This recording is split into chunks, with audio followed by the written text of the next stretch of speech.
Rampitso kosa no ivoaka ny ilarana vavaon'ny gazety Soa indro aratolotra ho antsika mpampijery any tokantrano any ny lohateny isongadina ao anatin'izany gazety Soa ivoaka ao amin'ny Rampitso zany. Dimy taona izao no niarako taminao, niarady fangaty fampitantana tsy ny fandao, nitoky ny famzahaina tozoary manoana nilarana fa valon fitopolo sy telonjato indray amin'ny gazety Soa no ivoaka manomboka Rampitso eny mpivarotra mahazatra anao ka ireo loha hevitra misongadina amin'izany no entina amintsika izao manaraka izao.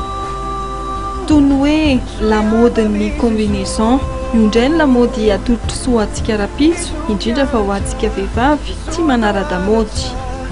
Inona no an'ny ankizy manao voalohany? Ny famakiana ny gazety Soa no ahafantaranao izany.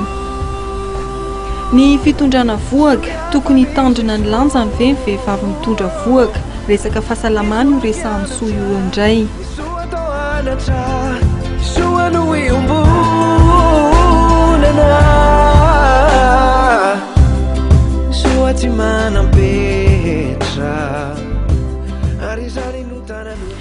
Karazana zavatra hafakely maro ihany koa no entin'ny gazety Soa aminao izay misy any ivelany any, toy ny any Japon ohatra dia hoe ny rononom-behivavy mitsindray izao no aroso.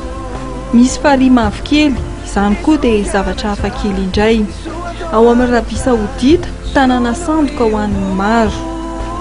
Ary satria Rampitso no alakamisy farany amin'ity volana febroary ity dia mifanao fotoana amin'ny gazety Valiha indray ianao anatin'ny gazety Soa an'ny Rampitso ka matoan-dahatsoratra samihafa no hita amin'izany ary andrasana ny politika momba ny teny.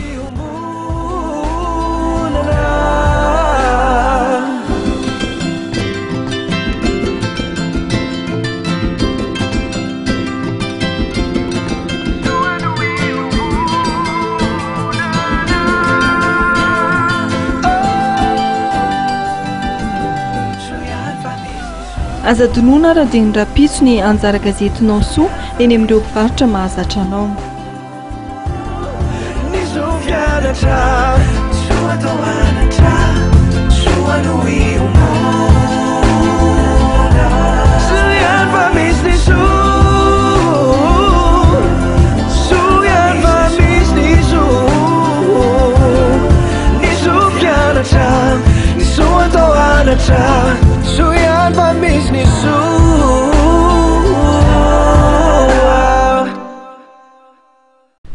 Dia izay ihany koa toko lasitoko vavy no anakatonantsika indray ny pejin'ny fampahalalam-baovao tamin'ity takarivan'ny alarobia ity. Isorana amin'ny tafotafo ianao nanaraka izany hatramin'ny farany ary mbola famefotoana eto indray tsika ao amin'ny andron'ny Rampitso veloma tompoko.